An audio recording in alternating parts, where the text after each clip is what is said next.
Detrás de cada gran idea se esconde una historia con el poder de cambiar vidas. Ideas que enseñan, historias que inspiran. Esto es Relatos, Voces Extraordinarias, una producción de Radio Monumental.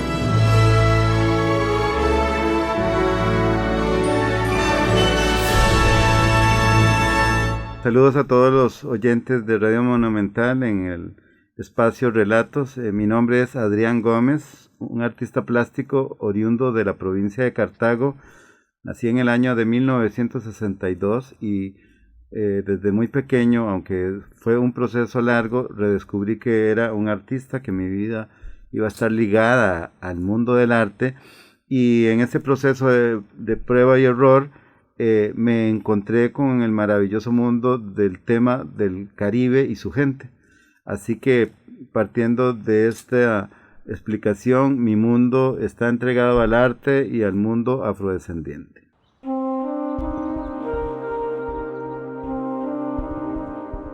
Bueno, como mencionaba al inicio, provengo de la provincia de Cartago. Nací en el Cantón Central en el año de 1962. Desde muy pequeño fui parte de esa comunidad de personas o niños y niñas que, en lugar de ser aplicados a las materias, pues se pasaban rayando sus cuadernos, haciendo, supongo que trazos. Era el alumno que llamaba a la profesora para hacerle las líneas horizontales para que ella escribiera, el dibujo típico para la explicación de una lección. Y en ese proceso, para la edad de 11 años, el destino me tenía el encontrarme con el pintor costumbrista Marco Aurelio Aguilar, una figura muy importante que le dio la pasión y la comunicación del arte a muchos artistas cartagineses. Yo, por dicha, fui uno de ellos. Ahí duré en su casa estudio, en sus lecciones, un proceso como de año y medio, y sin entender y sin saber mi camino como artista, crearon un montón de apasionados, maravillosos locos del arte, como les puedo llamar yo ahora, en Cartago, la escuela Juan Ramón Bonilla, una escuela con ese título dedicada al primer artista cartaginés, escultor, que se formó en Europa en el siglo XIX y que trajo toda esa pasión y toda esa enseñanza a Costa Rica. Desgraciadamente, un artista que no es visible para las nuevas generaciones, pero Juan Ramón Bonilla. Ahí, felizmente, me encontré con una comunidad de gente apasionada como yo. Yo era el menor de ese grupo, entonces me sentía como pequeño a la par de un grupo de personas que me llevaban rangos de 5, 7, 8 años, pero todos con esa pasión y esa necesidad, esa sed de hacer arte. Tuvimos la bendición de encontrarnos con la figura de Fernando Carballo, una figura al momento incuestionable en el país, no solo como artista, sino como defensor de la pasión del artista. Estamos hablando sobre entregar la vida, sobre ciertas seducciones que aparecen en el panorama de alguien, y Fernando nos enseñó a amar y a querer el arte. Siempre fue generoso en información, no escondió ningún detalle de su conocimiento, y bueno, esa escuela por cuestiones económicas lastimosamente cerró, pero quedó ese puente maravilloso, y hoy, a la vuelta de 45 años, Fernando, el maestro, y yo seguimos siendo los amigos y los apasionados del arte que empezó hace ese tiempo.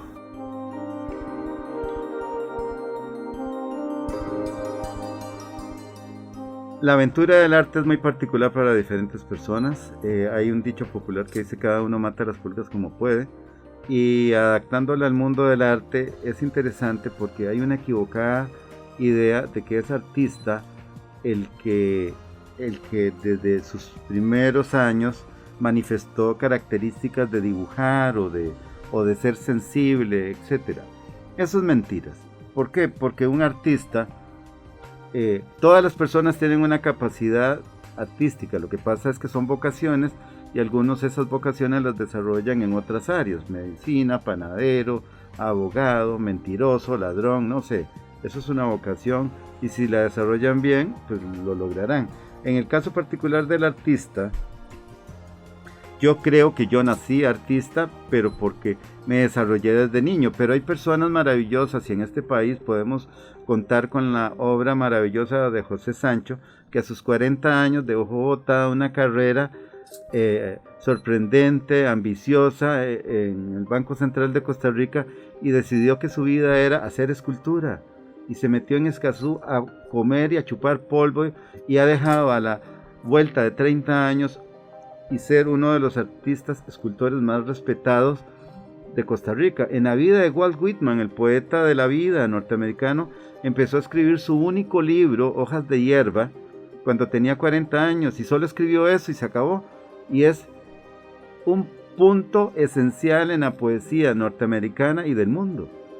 Ahora están los artistas, para poner ejemplos con nombres que el oyente puede ubicar rápidamente: Miguel Ángel, Leonardo da Vinci, nacieron con la estrella del arte, Picasso.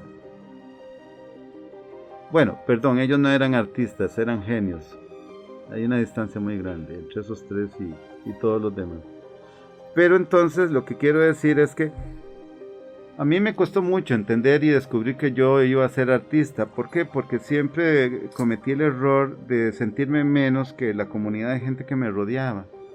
Un error muy grande. Es simpático pensar que en aquellos años de la Juan Ramón Bonilla, con la comunidad de compañeros que yo tenía, o que éramos, a la vuelta de todo ese proceso, en el filtro del tiempo, aquí estoy yo. Por diferentes características, han quedado ahí colegas que han seguido realizando actividades, pero no con una entrega puntual a ser trabajadores de la plástica. Porque el arte no es un hobby, el arte es una labor, como la hace un mecánico, como la hace un sacerdote, como la hace un médico. El arte es una labor, un trabajo. Hay una anécdota simpaticísima una vez que le preguntaron a don Rafa Fernández, gran maestro para tantas generaciones, que en qué trabajaba, y él dijo que él era pintor. Y entonces la persona le dijo: no, el hobby suyo no, ¿en qué trabaja? ¿Cómo? ¿En qué trabaja? Soy artista. Y en este país tendemos, o hay un grueso grupo de gente que cree que pintar es un hobby. Perdón, es un trabajo. Con respeto, si no, no tendríamos las grandes maravillas de los aportes del arte y de la historia universal en tantos países o historias o comunidades donde, si no hubiera sido por las lecturas y la construcción de artistas, no tuviéramos ese legado.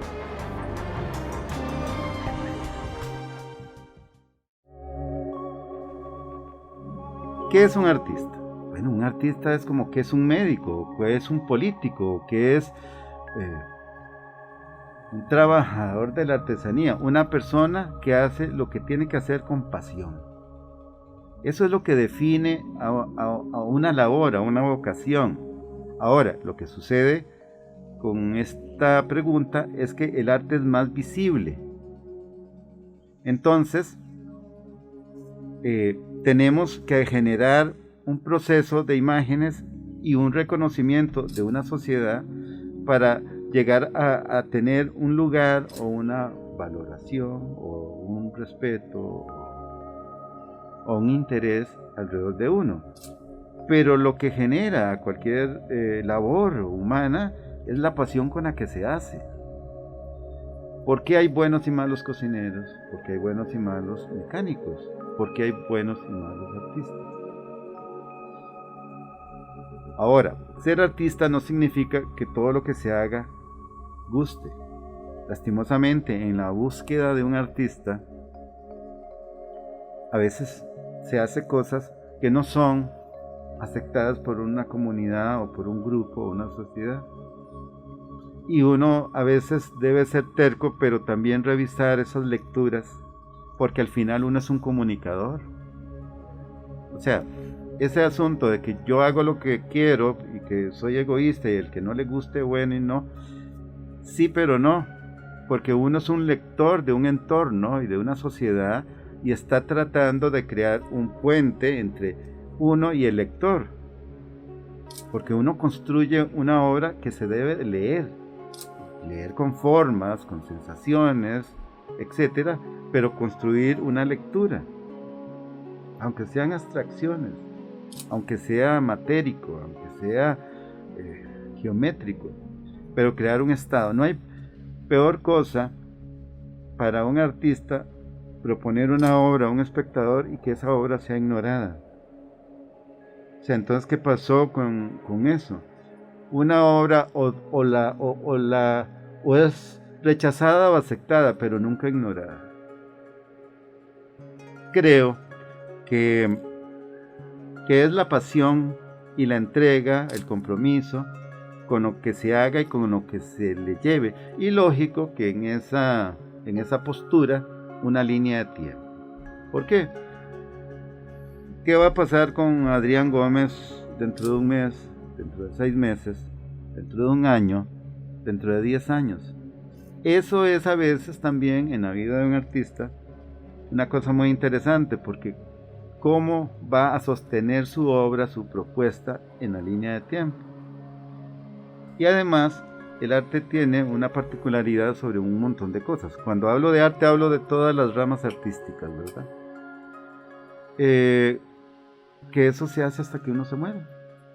En cambio, un arquitecto, un médico, un abogado, se pensiona y luego se toma ese otro tiempo para descansar o para retomar cosas que pospuso. Un artista, si de verdad es un artista, se muere con esas herramientas en la mano. Botero, Fernando Botero, el artista latinoamericano más cotizado vivo a la fecha, dice que él espera morir pintando. Pero cuando vemos la vida y obra de pintores como Monet, como Renoir y otros nombres maravillosos del arte universal, nos encontramos con esa entrega de vida.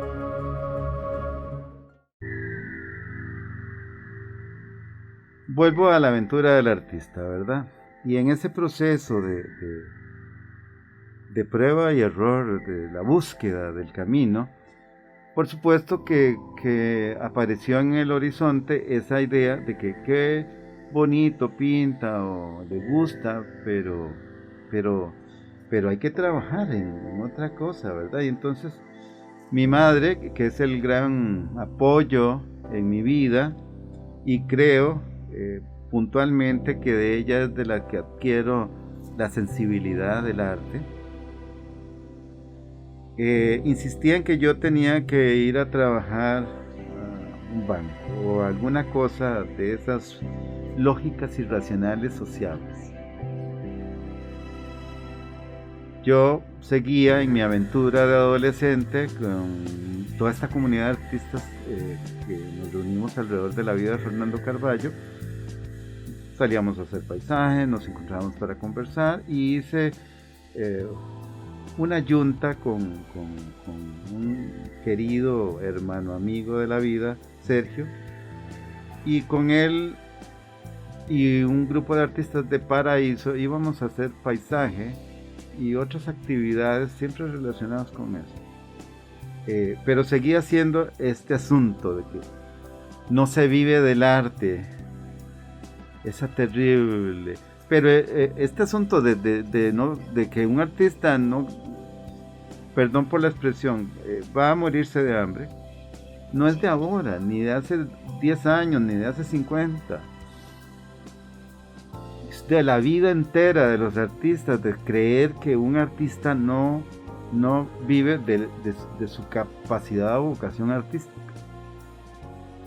Pero bueno, yo uso una frase que resulta simpática siempre.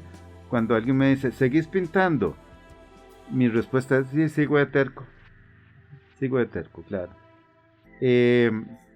Entonces, en esa búsqueda, yo siempre fui muy práctico o pragmático. Yo tenía claro que yo no podía, yo no Yo no me lancé como algunos amigos o colegas al vacío y sin paracaídas. ¿Por qué? Porque ellos insistían que eran artistas y que tenían que vivir la vida de artistas. Sí, sí está bien, pero no somos tan románticos para estar en la época de los impresionistas o de los dadaístas.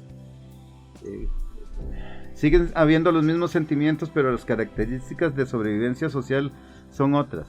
Y en ese sentido, yo tenía muy claro que yo tenía que aclarar una parte temática, una parte técnica, y lo más importante, cuando tuviera estas dos, establecer mi propuesta artística al gusto de un público. Y ese no era un día, una semana, un año, era una línea de tiempo en la que yo tardé un poco más de 20 años, de echarle una gota y una gota y una gota. ¿Cómo logré eso?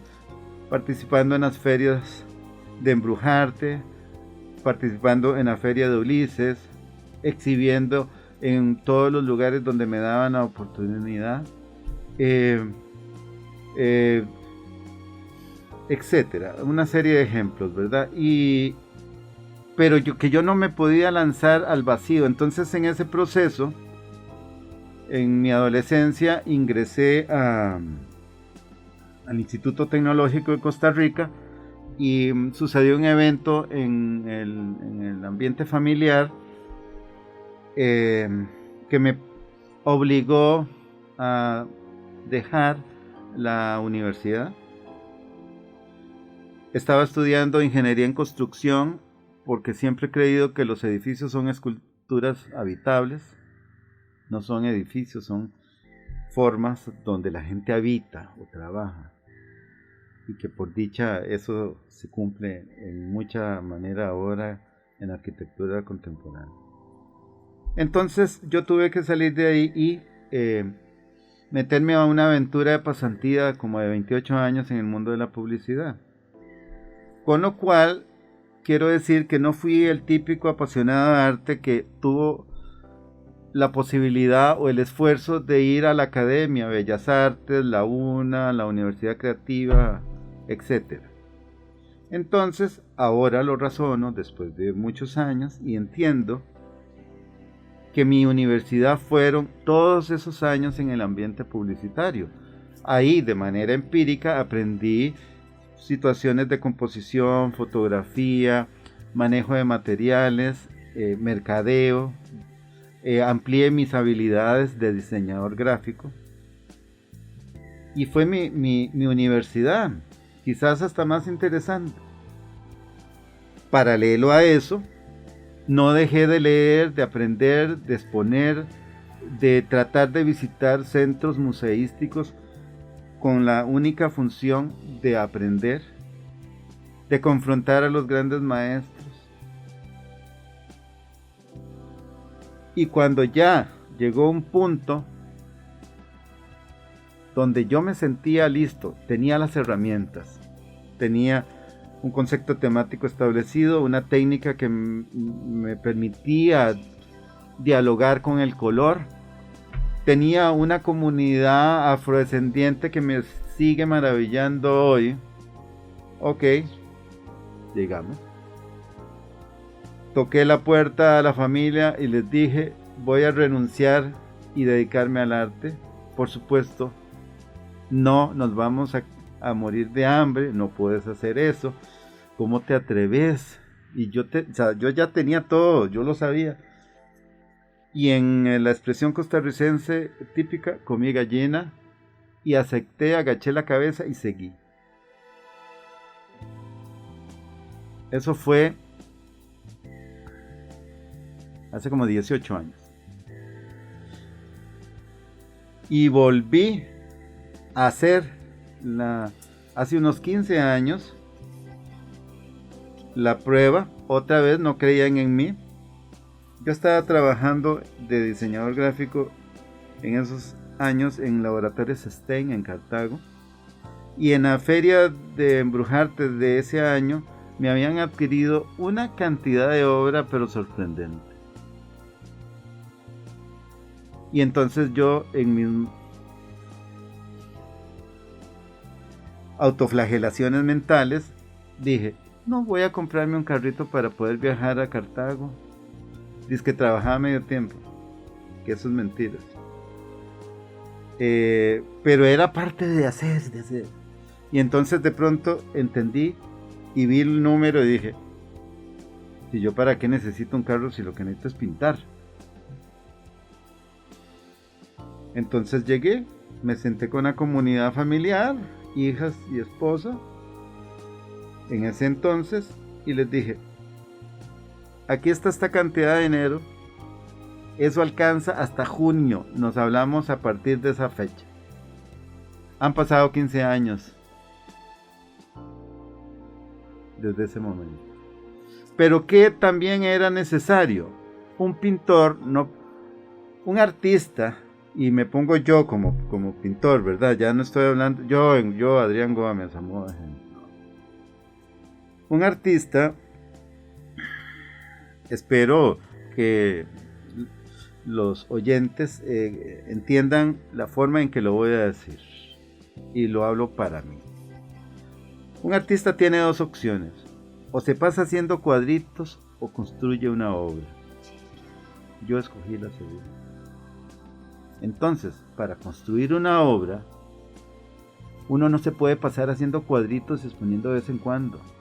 No, le tiene que dedicar la vida, las 24 horas del día a lo que está haciendo. ¿Por qué? Porque el artista necesita experimentar, necesita investigación, necesita compenetrarse con el tema, con la técnica. No puede caer en un círculo vicioso, en una obra conformista, que los hay muchos, una solución y repetirla. Bueno, sí es válido, pero es incorrecto.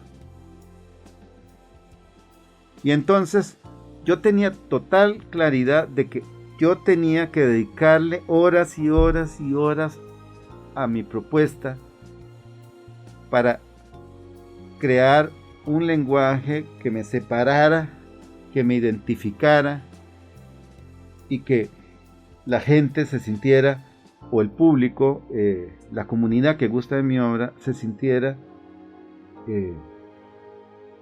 orgullosa, si es la palabra correcta, de considerar adquirirme una obra.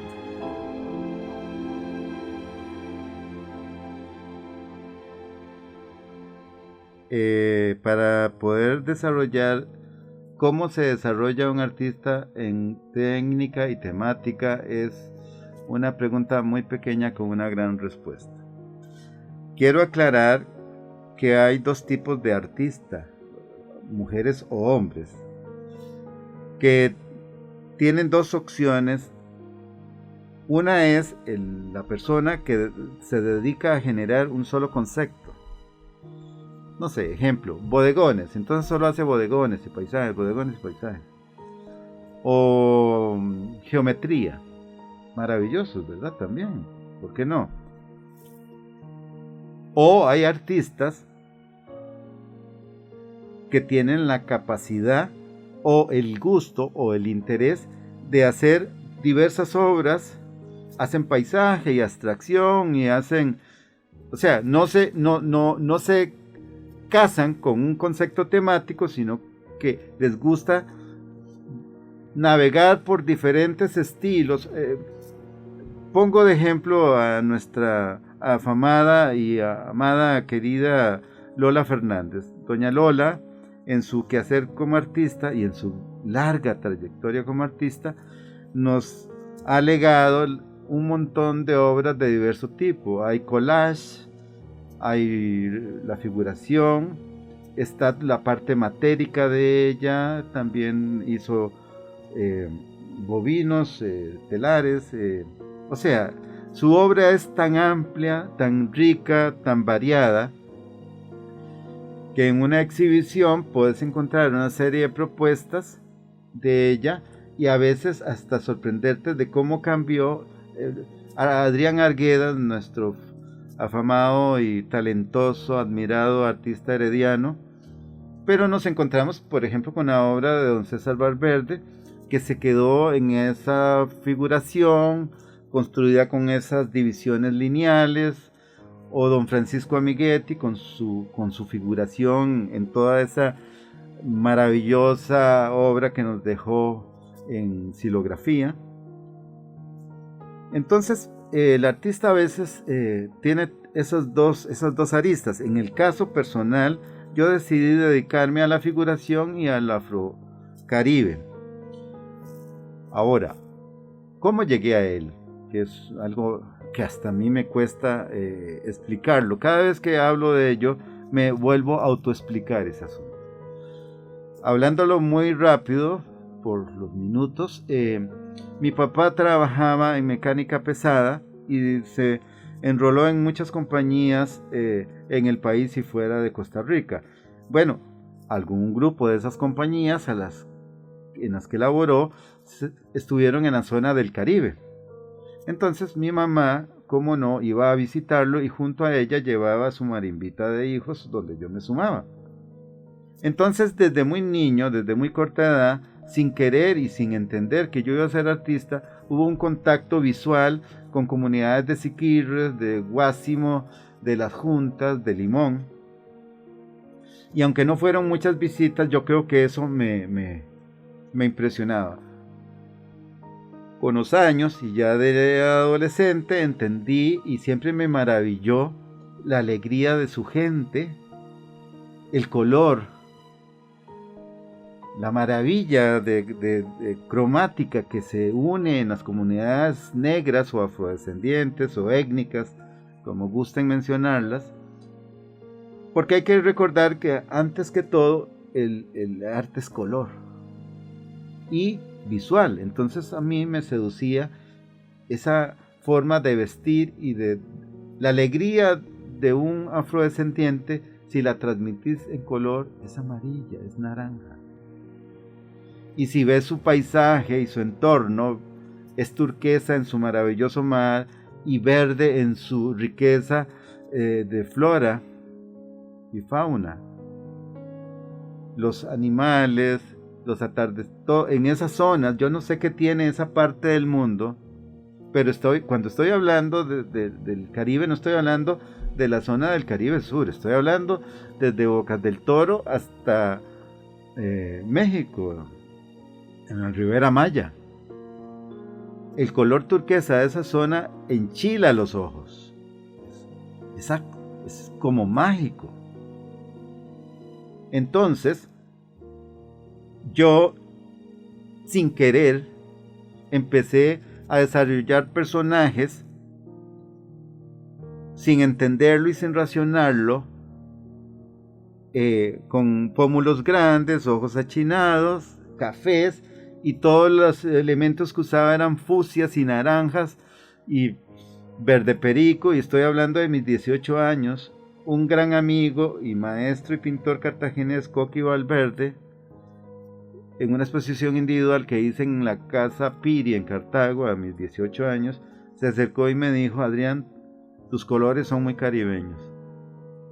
Todo era en rosado, en naranja, en amarillo. Yo no lo entendí, ahora sí lo entiendo.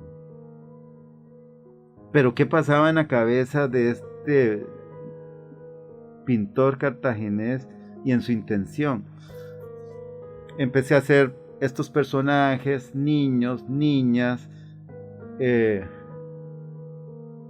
y sin entender por qué lo hacía, me fui enamorando, me fui dejando atrapar, me fui dejando seducir por estas cosas. Y en algún momento de mis 20 y tantos de años, tal vez 23 años, entendí que el Caribe y su gente iba a ser mi punta de lanza y mi técnica iba a ser el acrílico.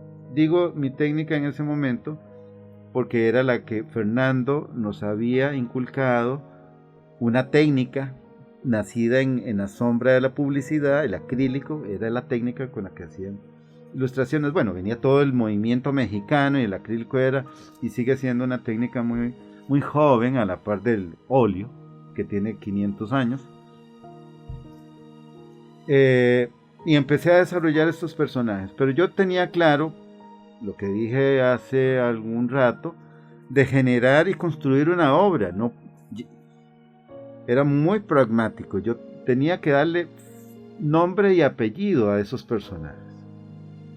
Entonces, en ese proceso, porque uno no puede quitar algo si no lo conoce, estos personajes míos de todos esos inicios, de mis 25 años en adelante, yo los trabajaba con el desarrollo de rostros, los personajes completamente.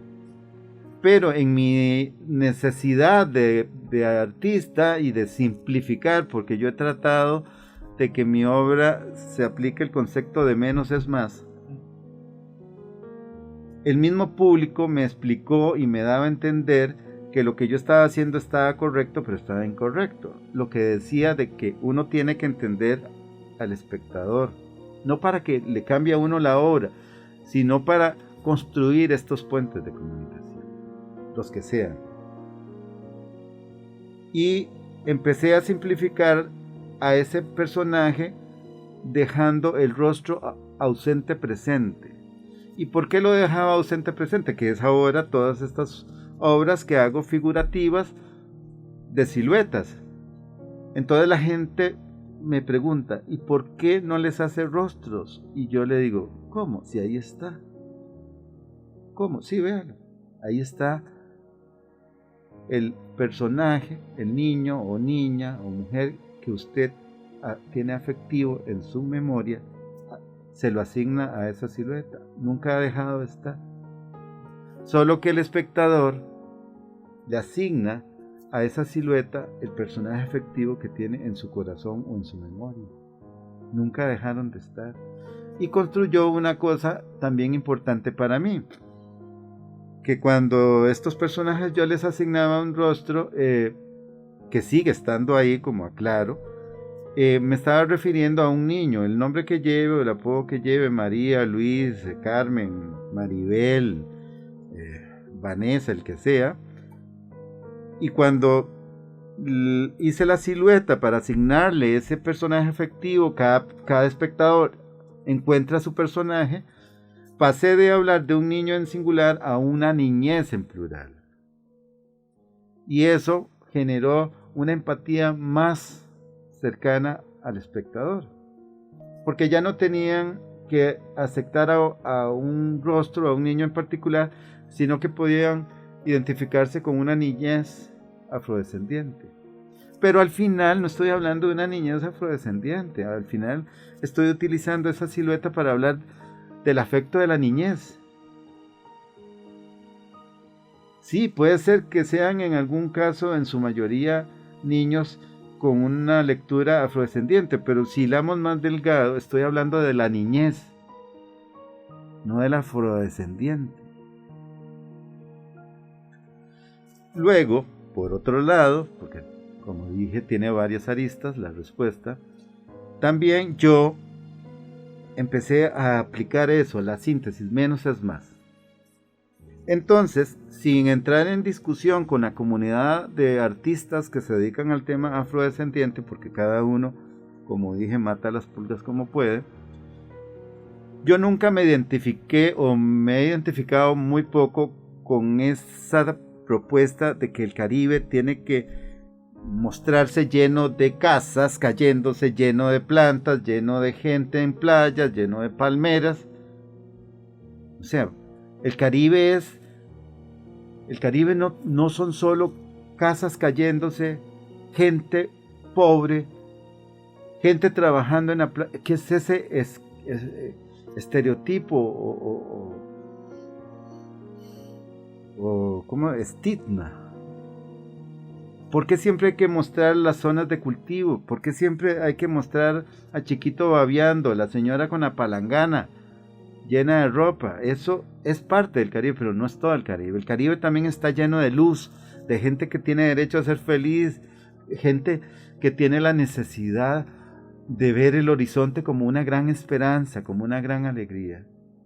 Entonces, los que conocen y observan mi obra, y de manera especial los que gustan de ella, entenderán que no hay palmeras, no hay playas, no hay casas, pero está esa maravilla del ser humano que vive su espacio, esa introspección a veces, en un mundo de color, porque el Caribe es color. Entonces, por eso están esas grandes gamas de turquesas, esas sensaciones de atardeceres en cálidos azules profundos, pero en un espacio atemporal. Y una de las cosas que a mí en lo personal me hacen feliz es que no es un Caribe local. Un cuadro de estos que yo hago, y no los estoy defendiendo, yo solo los pinto, ¿ok? Yo no los defiendo, solo los pinto. Pero sí puedo hablar de ellos. Una de estos temas, sí, está bien, nuestro Caribe está acá, a unos cuantos kilómetros. Pero no hay en ningún cuadro de estos un rótulo que diga Cahuita o Manzanillo o Gandoca. Nos identificamos con ellos porque es nuestra comunidad amada afrocaribeña o afrodescendiente. Pero una pieza de esas podría fácilmente circunscribirse en el ambiente de República Dominicana o de Jamaica o aquí en Nicaragua con la comunidad de Bluefin, etc. ¿Por qué? Porque no hay ningún elemento físico, arquitectónico o local que le diga al espectador este Caribe es de aquí o de allá, pero es de la gran franja del Caribe. Porque el Caribe es un único Caribe que empieza desde las comunidades lastimosamente traídas como esclavos en Haití, en República Dominicana, los que estuvieron en México también traídos por los españoles y que los distribuyeron en todas estas maravillosas islas que a la vuelta de los años, por supuesto que las comunidades afrodescendientes de aquí provienen de otro lado, ¿verdad? Vienen de la construcción del Canal de Panamá, de la construcción del ferrocarril, no tienen esa historia tan oscura, pero al final todos provienen de esa zona que llamamos África, traídos primero a Jamaica y a República Dominicana y luego pues, todo el orden histórico que conllevó a la presencia afrodescendiente en el Caribe. Usted está escuchando Relatos, un programa de Radio Monumental, hoy con Adrián Gómez, artista nacional. Yo hago a los personajes descalzos porque propongo la experiencia de sentir la tierra, de sentir la brisa, esos valores que va perdiendo la gente. ¿Por qué los hago sin estampados y sin flores y sin nada? Porque yo hablo de sencillez, no hablo de pretensiones. Yo no vendo estampados de tela, no vendo ropa de diseño, vendo sencillez, humildad. Los personajes que yo hago están llenos de una simplicidad, porque la vida es esos montón de cochinos valores que la sociedad le impone y le inyecta a cada individuo, y entonces tenés que tener tu artículo que te identifique de marca, y tenés que tener tu calzado de moda, y todas esas estupideces de vanidad en el cerebro. Entonces esos personajes, su estado de ánimo es sentir la vida. Por ejemplo, estos personajes que yo hago tienen esta sencillez de existir porque lo que están es en una lectura, como decía, como introspectiva. Es como la capacidad de quererse uno mismo. Yo trato de apostarle al espectador a que lea valores, y dentro de esa búsqueda de valores hablo y trato de que entiendan que uno puede ser feliz, uno tiene derecho a ser feliz. Eso es así de fácil. ¿Cuánta gente no es feliz en este momento? Y lo que hace es una apariencia de felicidad, pero está mal de la cabeza. Buscando una respuesta, una explicación de por qué un cartaginés se dedica al arte afrodescendiente y no a hacer cuadros con papas y zanahorias y vacas, es simpático. Siempre he comentado y explicado de que para amar un lugar no se debe ser de ese lugar. Entonces hay gente que vive obsesionada con la cultura egipcia o con la comunidad inca, o simplemente solo quiere ir a vivir a Guanacaste y era de Golfito. Bueno, traduciendo eso a un mundo plástico y con lo que mencioné cuando acompañaba a mi mamá a las visitas con mi padre, de alguna forma eso influyó, pero ya estaba en mi cerebro. Ahora, siendo puntual en eso de que uno no debe ser de un lugar para amar otro, empecé a desarrollar esto.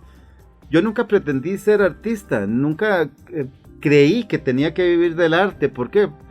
Porque mi única pasión era hacer arte o pintar o hacer paisajitos. O sea, en mi cerebro no estaba vivir del arte, no porque no lo creyera, sino por esos condicionamientos sociales que contaba sobre no, hay que hacer otra cosa, pero pesó más en mi necesidad de expresarme y qué bueno que pesó. Pero bueno, también es interesante, y lo digo desde el punto de vista yo viéndome a mí mismo, ¿verdad? De la forma en que interpreto el Caribe y su gente, porque una cosa es la comunidad afrodescendiente y otra cosa es el Caribe. Entendamos que el Caribe existía desde que pegaron las dos placas y sacaron esta parte que ahora es Centroamérica. Ya, ahora si uno quiere hilar delgado, los verdaderos caribeños son las comunidades indígenas de la zona, los taínos, las comunidades de nuestro país, bueno, que no era nuestro país, era la tierra en la que estaban estas comunidades indígenas. Esa división humana de ponerle nombres y fronteras es esa majadería del ser humano de apoderarse de lugares. Y en ese entendido están estas divisiones de países, pero en un momento de la historia esto era una zona indígena, punto. Y los verdaderos caribeños eran todas estas comunidades. Y la llegada de los conquistadores y la presencia y establecimiento de las comunidades afrodescendientes es otra. Pero bueno, volvamos.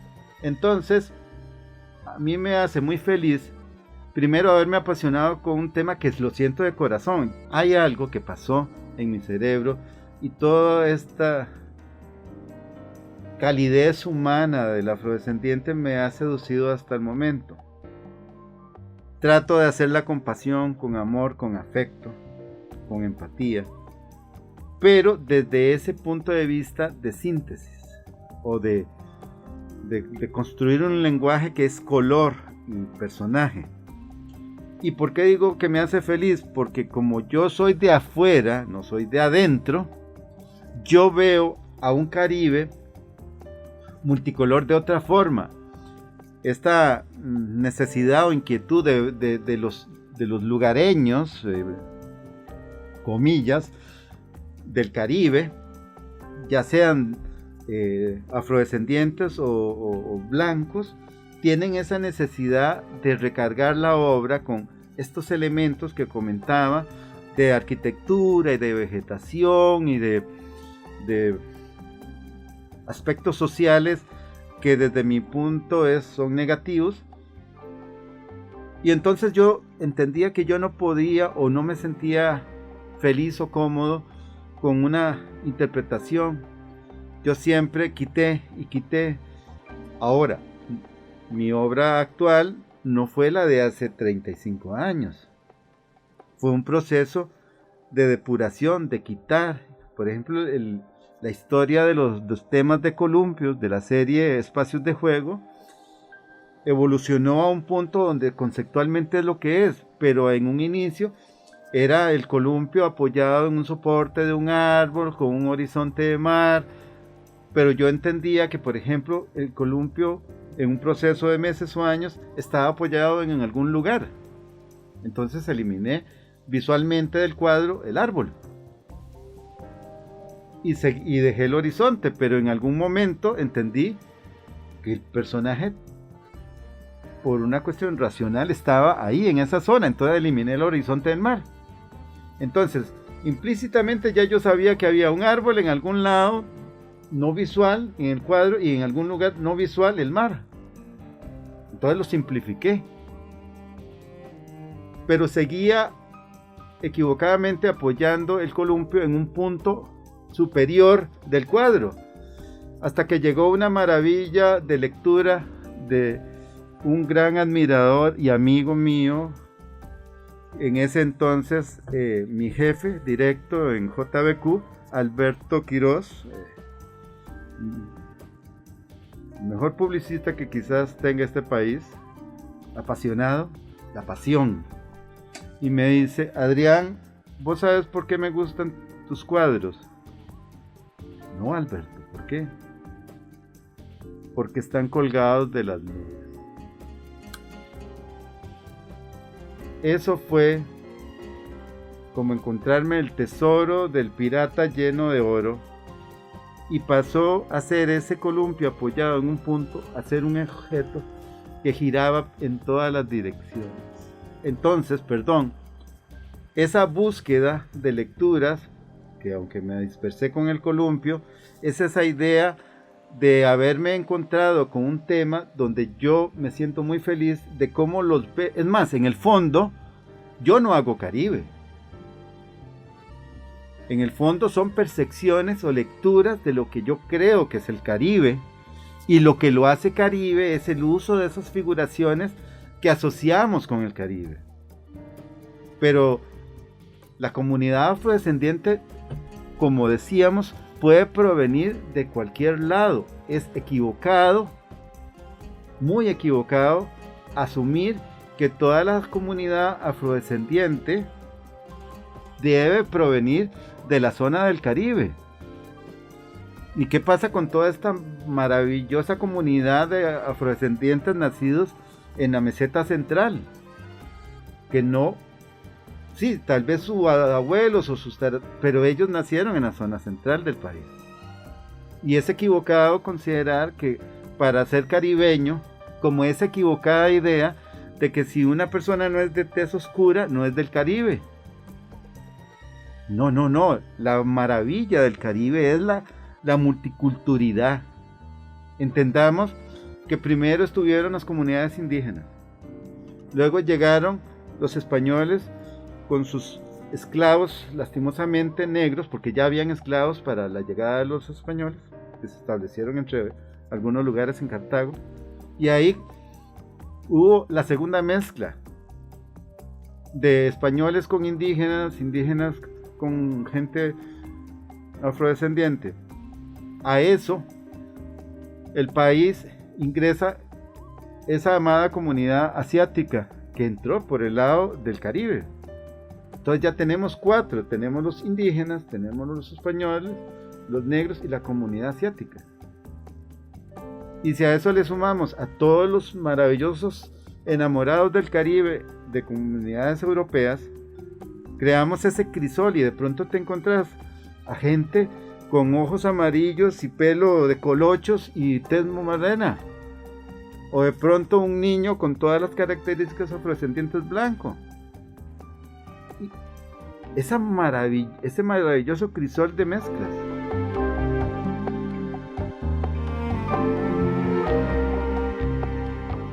Bueno, el punto de inspiración, yo equivocadamente, porque ahora sí acepto que fue equivocadamente, yo creía que para hacer una obra totalmente auténtica, ¿verdad?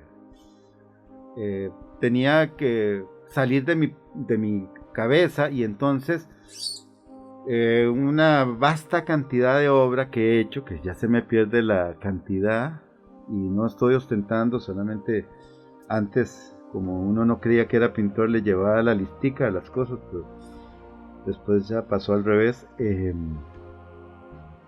No usaba modelos. Entonces, dentro de mi proceso de búsqueda de anécdotas, entendí que yo tenía que hacer más observador y no tratar de construir. Ahora, la obra se nutre también de esa ingenuidad. Cuando uno ve estos cuadros, porque ya yo lo veo, tienen, aún hoy por hoy, aunque han madurado mucho, tienen cierta ingenuidad. Y además no pretendo buscar ni explicarme la ingenuidad, porque si no les mataría su esencia. Es parte de lo que tienen. Pero sí entiendo que yo tenía que formarme más, y como soy autodidacta, todo ha sido como muy lento. Y entendí que yo tenía que observar más a las comunidades y a los grupos y a las figuras.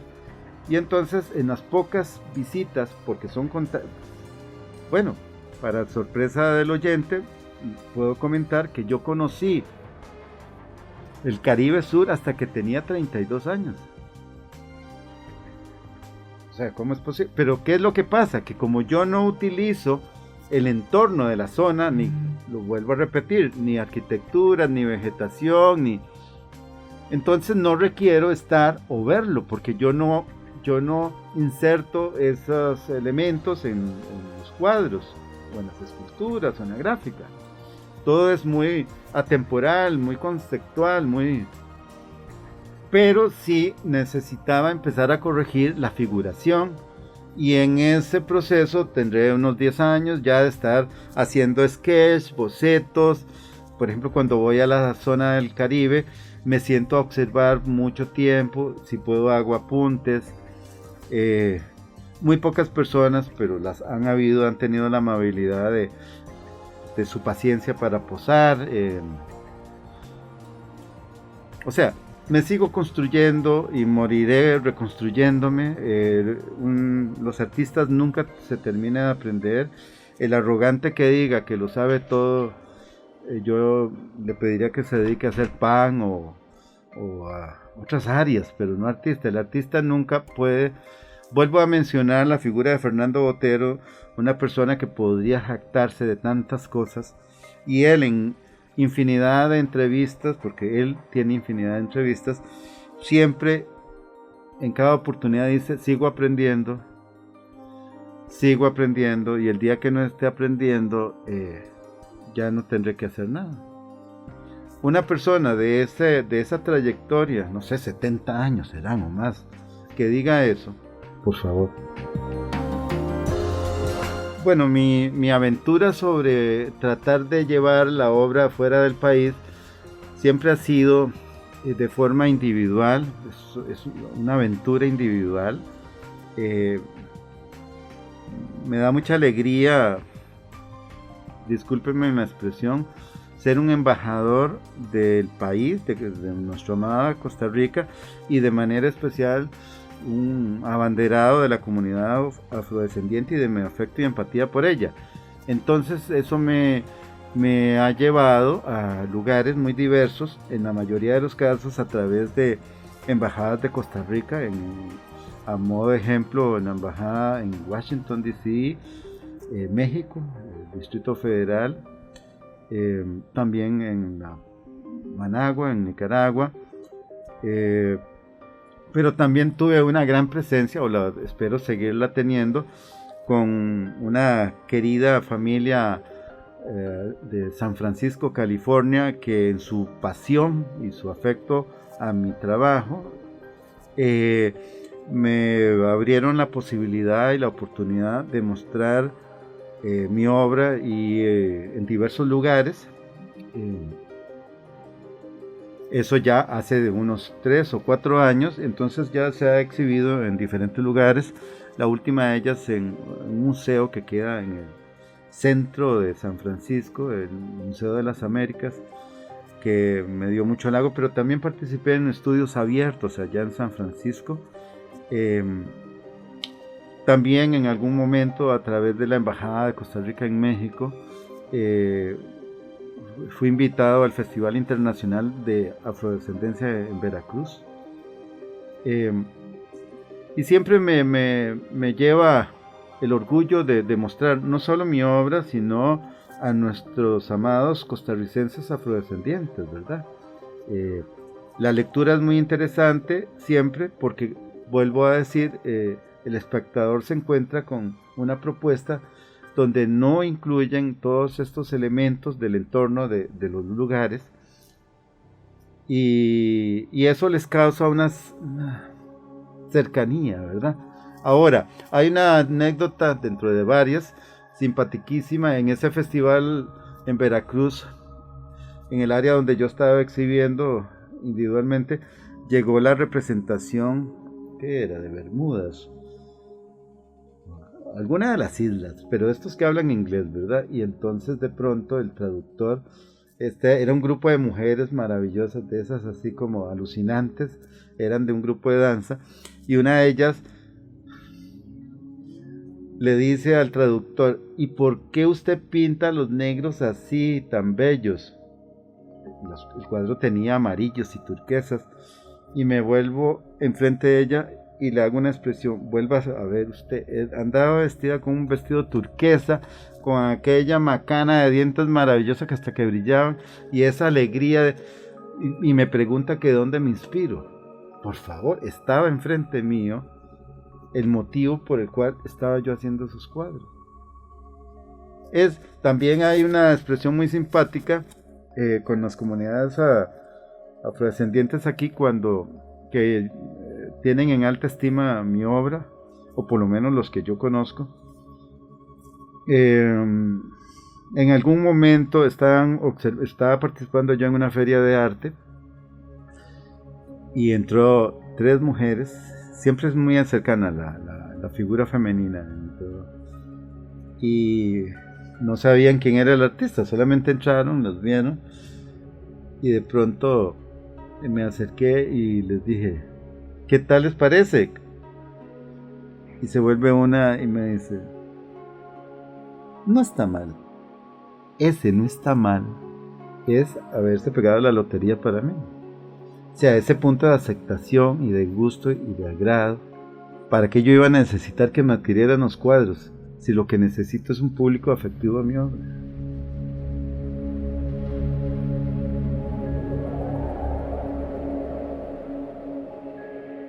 Finalmente quisiera agradecer a Radio Monumental y a su espacio Relatos la invitación, y espero haya sido del agrado todos mis puntos de vista y mi pasión por el arte, pero también quiero hacer extensivo a todos